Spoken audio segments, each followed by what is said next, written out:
بہت لائق احترام پروفیسر ڈاکٹر نگار سجاد ظہیر صاحبہ کا، جو یقیناً ہمارے لیے استاذ کا درجہ رکھتی ہیں، اور ہم احسان مند ہیں کہ آپ نے اس اہم عنوان پر لکھی گئی کتاب کی رونمائی کے لیے اس ادارے کا انتخاب کیا۔ اگر آپ اس کتاب کے آخر میں دیکھیں تو میڈم صرف ایک نہیں بلکہ تقریباً کم و بیش 25 کتابوں کی مصنفہ ہیں۔ یعنی اس وقت جو ہمارے سامنے مختلف کالجز یونیورسٹیز کے اسٹوڈنٹس ہیں، جو ہمارے ایک سالہ علم دین کورس کی طالبات بھی ہیں، میں یہ سمجھتا ہوں کہ ڈاکٹر نگار سجاد ظہیر دور حاضر میں نہ صرف خواتین کے لیے بلکہ مردوں کے لیے ایک بہت بڑی ایسی ایگزامپل ہیں کہ جن کو سامنے رکھ کر ہم بالخصوص اپنا مطالعہ آگے بڑھانے کے لیے اور اس حوالے سے اپنی سرگرمیوں کو مثبت بنانے کے لیے ہم میڈم کو ایک رول ماڈل بنا سکتے ہیں۔ میڈم نے اردو زبان میں اس کتاب اور عنوان پر لکھ کر آپ نے فرض کفایہ ادا کیا ہے۔ تقریباً کم و بیش 2.5 ماہ اس جنگ کو ہو چکے ہیں۔ گریجولی اسرائیل نے تباہی کے مناظر دکھا دکھا کر ہمیں ڈی سینسٹائزڈ کر دیا ہے۔ ہمارے اندر سے حساسیت اس موضوع کی ختم ہوتی جا رہی ہے، ہمیں نارملائزڈ کر دیا ہے۔ اب ہم سوشل میڈیا پر پہلے جب بمباری کے مناظر دیکھتے تھے تو ہمیں بہت تکلیف اور ایک اذیت ہوتی تھی، لیکن اب وہ مناظر آنکھوں کے سامنے سے گزر کر ہم ڈی سینسٹائزیشن کی طرف جا رہے ہیں، جس کا سب سے بڑا عملی مظاہرہ یہ ہے کہ پاکستان میں اب نہ بڑے پیمانے پر احتجاج ہو رہے ہیں، نہ اس طرح سے پروگرامز منعقد ہو رہے ہیں۔ تو میں یہ سمجھتا ہوں کہ اس پوری کیمپین میں جو سب سے بڑی کمی ہمیں محسوس ہوئی وہ یہ ہے کہ صرف طلباء نہیں بلکہ علماء، مسلم دانشور اس موضوع سے متعلق ہماری معلومات تقریباً نہ ہونے کے برابر ہیں، ما سوا اس کے جو ہم نے ویکیپیڈیا پر پڑھ لیا یا یوٹیوب پر کسی کی ویڈیو دیکھ لی۔ تو میں یہ گزارش کروں گا کہ ہمارے تمام طلباء، جتنے بھی آڈینس میں لوگ یہاں موجود ہیں، اس ذہن کے ساتھ کہ جس خاتون نے 10 گھنٹے روزانہ، جس کا مطلب ہے 300 گھنٹے ایک مہینے میں لگا کر اگر یہ کتاب اتنی کتابوں کا دہائیوں کا مطالعہ اور اس کا نچوڑ آپ کے سامنے رکھا ہے، تو آئی ریکویسٹ کہ آپ لوگ اس کتاب کو خود بھی خریدیں، آگے بھی اس کو لوگوں کو پروموٹ کریں، تاکہ کم از کم کیونکہ میڈم نے کیا کرنا ہے، میڈم نے ایک اور کتاب لکھنی ہے، میڈم نے اس کے بعد پھر کچھ اور کتابیں خرید لینی ہیں، تو لہٰذا کوشش کریں کہ اگر زیادہ پیسے ہیں تو خود بھی ایک ایک خرید لیں۔ ابھی عفان نے پوچھا تھا کیا کرنا ہے، تو یہ بھی ایک کرنے کا کام ہے کہ اس کتاب کو خود خریدیں، ایک آدھ اپنے دوستوں کو بھی گفٹ کر دیں، ٹھیک ہے؟ تو ایجوکیٹ کرنا ہے اپنے آپ کو۔ 1917 میں جب بیلفور ڈیکلیریشن آیا ہے تو 2 اسٹیٹ سولوشن کی بنیاد تو اس لیٹر میں رکھی گئی کہ فلسطین کے قلب میں ایک جوئش اسٹیٹ بنائی جائے، اور 47 میں جب یو کے مینڈیٹ اور پھر اس کے بعد یونائٹڈ نیشنز کی ریزولوشنز، پھر سیکیورٹی کونسل، اور پھر بتدریج 2018 میں یروشلم کو نعوذ باللہ بیت المقدس کو اسرائیل کا کیپٹل امریکہ کی طرف سے قبول کر لیا گیا۔ تو یہ ساری چیزیں اور تاحال جو جنگ کے حالات ہمارے سامنے ہیں اور جنگ پھیل رہی ہے، تو اس سے ہمیں یہ اندازہ ہوتا ہے کہ اقبال کی یہ بات درست تھی کہ تیری دوا نہ جنیوا میں ہے نہ لندن میں۔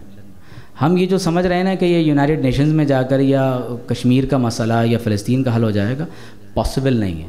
تو اقبال کہتے ہیں اس کی وجہ یہ ہے کہ فرنگ کی رگے جہاں پنجائے یہود میں ہیں۔ جوڈائزم کے حوالے سے میں یہ گزارش کروں گا کہ اس کو پڑھنے کی ضرورت ہے۔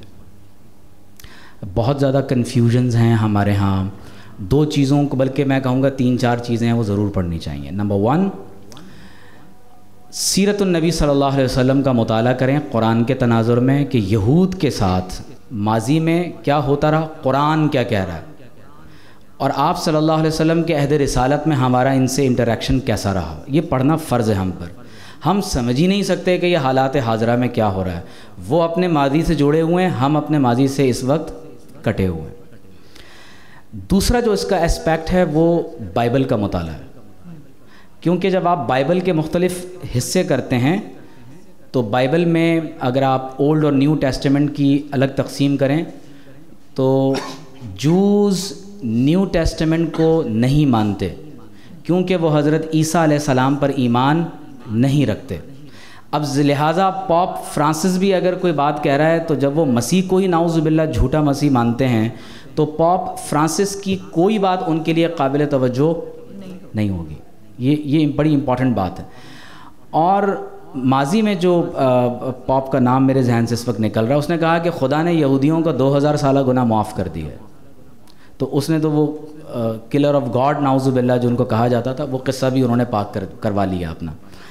تو جب آپ اولڈ ٹیسٹمنٹ پڑھیں گے تو اولڈ ٹیسٹمنٹ میں جو ارلی 5 بکس ہیں وہ پینٹاٹیوک یا توراہ کہلاتی ہیں. ٹھیک ہے، ڈیوٹرونومی، ایکسوڈس، لیویٹیکس، نمبرز اور پہلی کتاب جینیسس.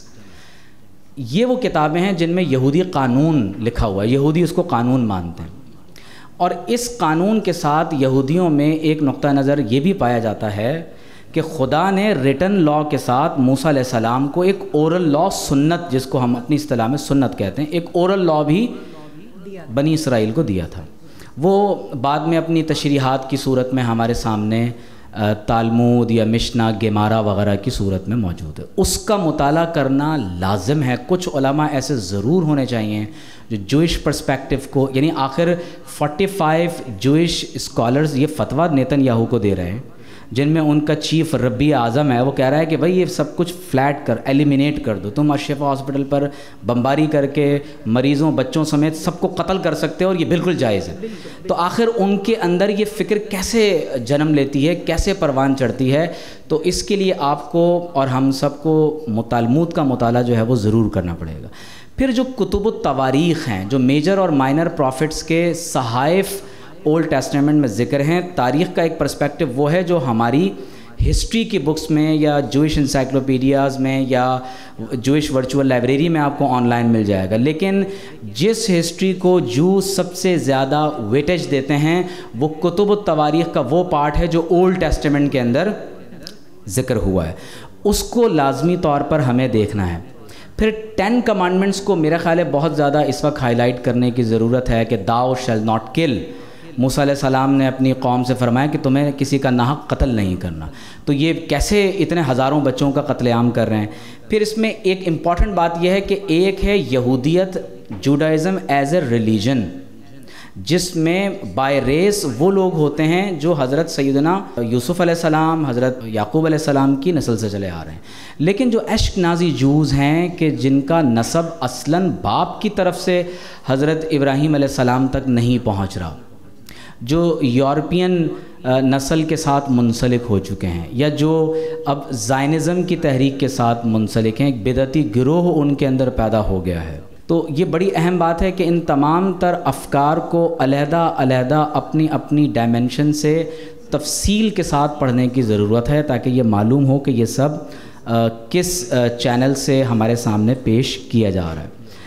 پھر جہاں تک ٹیمپل کے مقام کی بات کی گئی تو اس میں کوئی شک نہیں ہے کہ جو جوئش ربائز ہیں، جو جوئش ایسکٹالوجی کی روشنی میں گفتگو کرتے ہیں، اگر آپ ان کی گفتگو سنیں تو ان میں ضرور اختلاف پایا جاتا ہے کہ آیا کہ وہ ٹیمپل ماؤنٹ پر ہے یا وہ جو گینجز ایک نہر ان کے ہاں آگے سے بیت المقدس میں ہے وہاں پر وہ مقام ہے، یا وہ ٹیمپل ماؤنٹ سے باہر ویلنگ وال سے تھوڑا پیچھے کی طرف کا مقام. ان میں یہودی اسکالرز میں اختلاف پایا جاتا ہے. لیکن سب سے زیادہ جس بات پر یہودی اتفاق رکھتے ہیں وہ بات یہ ہے کہ ٹیمپل ماؤنٹ جو مسجد قبلی کا جو بنا عمر رضی اللہ تعالی عنہ ہے وہاں سے لے کر مسجد صخرہ تک یہ پورا حصہ کیونکہ ٹیمپل ماؤنٹ کہلاتا ہے. ٹھیک ہے، اور یہ ہم پہلے بھی بتا چکے ہیں کہ مسجد اقصیٰ یہ پورا پورشن ہے بشمول اس کی دیواروں کے.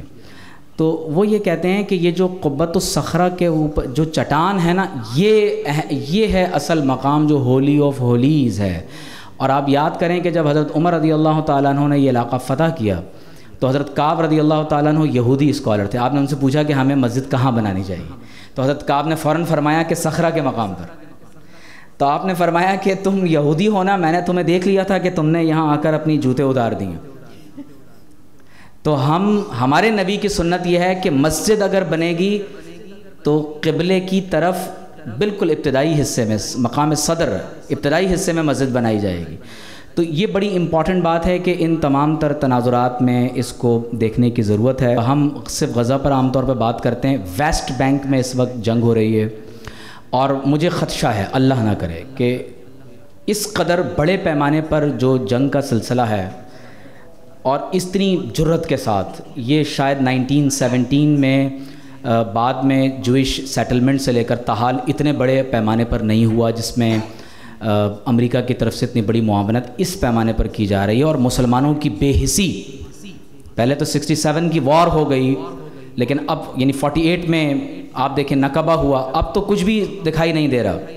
تو اللہ نہ کرے، ایسا لگ رہا ہے کہ اس ڈی سینسٹائزیشن کے بعد جب مسجد عمری الکبیر جو غزہ میں فاروق اعظم کے عہد میں بنائی گئی اسے شہید کر دیا گیا، جو بیت المقدس کے بعد سب سے بڑی مسجد تھی مسلمانوں کی، تو کوئی سنوائی نہیں ہے، کوئی گفتگو، کوئی بات چیت نہیں ہے۔ تو اللہ نہ کرے کہ کہیں وہ اسی تسلسل میں مسجد اقصیٰ میں جب 2.5 مہینے سے جمعے کی نماز نہیں ہو رہی تو وہ یہاں بھی کوئی میزائل فائر کر دیں، اور ہم نعوذ باللہ وہی جس طرح میڈم نے کہا کہ اپنے ان اندرونی ایشوز اور معاملات کے اندر ہم جو ہے وہ گرفتار رہیں گے اور پھنسے رہیں گے۔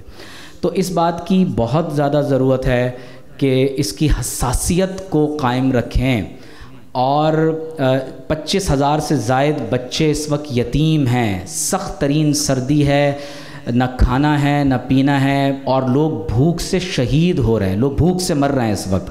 جب ہم اپنے گھروں میں گرم یعنی لحاف اور کمبل میں یا اپنے ہیٹر لگا کر بیٹھے ہوئے ہیں، نہ کھانے کے لیے کھانا ہے نہ پینے کے لیے صاف پانی ہی نہیں ہے، لوگ شہید ہو رہے ہیں، جن میں بڑی تعداد عورتوں اور بچوں کی۔ میں اپنی گفتگو کو ختم کر رہا ہوں حضرت فاروق اعظم کے اس جملے پر جب انہوں نے بیت المقدس فتح کیا، تو ان کے جبے میں 21 پیون لگے ہوئے تھے، آپ کے غلام اونٹ پر سوار تھے اور آپ نے اونٹ کی رسی پکڑی ہوئی تھی، نصف پنڈلی تک آپ کا جبہ مبارک تھا، پاپوش آپ کی بغل میں تھے، اور نصف پنڈلی تک مٹی اور جو غبار تھا وہ لگا ہوا تھا۔ تو حضرت ابو عبیدہ بن الجراح رضی اللہ تعالیٰ عنہ حضرت عمر کے پاس آئے اور کہا کہ آپ اپنا لباس تبدیل کر لیں، غسل فرما لیں، اونٹ پر سوار ہو جائیں، اور ارادہ یہ تھا کہ ان کرسچنز کے اوپر، اساقفہ پر ایک روب آئے گا کہ مسلمانوں کے امیر المومنین اتنے اچھے لباس میں ہیں۔ تو حضرت عمر نے جو جملہ ارشاد فرمایا وہ قیامت تک کے لیے مشعل راہ ہے۔ فرمایا اگر تمہاری جگہ کوئی اور ہوتا تو میں اسے عبرت کا نشان بنا دیتا۔ انا کنا قوما اذل فاعزنا اللہ بالاسلام۔ فرمایا ہم ذلت اور رسوائی کے گڑھوں میں گری ہوئی قوم تھے، اللہ نے محمد الرسول اللہ صلی اللہ علیہ وآلہ وسلم کی غلامی اور اسلام کے طفیل ہمیں یہ ساری عزتیں عطا فرمائی ہیں۔ فَمَهْمَا نَطْلُبُ الْعِزَّةَ بِغَيْرِ مَا أَعَزَّنَا اللَّهُ بِهِ أَذَلَّنَا اللَّهُ۔ اور جب کبھی مسلمان اسلام کو چھوڑ کر کہیں اور عزتوں کو تلاش کریں گے تو اللہ تعالیٰ انہیں ذلیل و رسوا کر دے گا۔ فلسطینی بیت المقدس کے اطراف و اکناف میں اپنی جانوں کا نذرانہ پیش کر رہے ہیں، حدیث میں ان کو افضل الشہداء کہا گیا ہے، اور آپ علیہ الصلاۃ والسلام نے ان کو بشارت عطا فرمائی ہے۔ وہ پوری امت مسلمہ جو اس وقت خواب غفلت میں ہے، ان کے بالمقابل وہاں اپنے گھروں، بچوں، والدین، اہل خانہ سب کچھ قربان کر کے بیت المقدس کے دفاع میں اللہ کی بارگاہ میں جانوں کا نذرانہ پیش کر رہے ہیں۔ اللہ تعالی ہمیں خواب غفلت سے بیداری عطا فرمائے، ہمیں اپنے حالات کو بھی آئسولیشن میں نہیں دیکھنا، بس ضرورت اس امر کی ہے کہ اللہ تعالی ہماری صفوں میں اتحاد پیدا فرمائے۔ اصل علم قرآن اور حضور علیہ الصلاۃ والسلام کی سیرت ہے، اس کی طرف ہمیں رجوع کرنے کی ضرورت ہے، اور جس خوبصورتی کے ساتھ میڈم نے یہ سب کچھ بیان کیا ہے، آپ کا میڈم یہ احسان ہے پاکستانی قوم پر کہ اردو زبان میں آپ نے اتنی خوبصورت کتاب لکھی ہے۔ کاش کہ اب اس کتاب کو لوگ پڑھیں اور اس سے استفادہ کریں۔ اللہ تعالی ہم سب کو عمل کی توفیق عطا فرمائے۔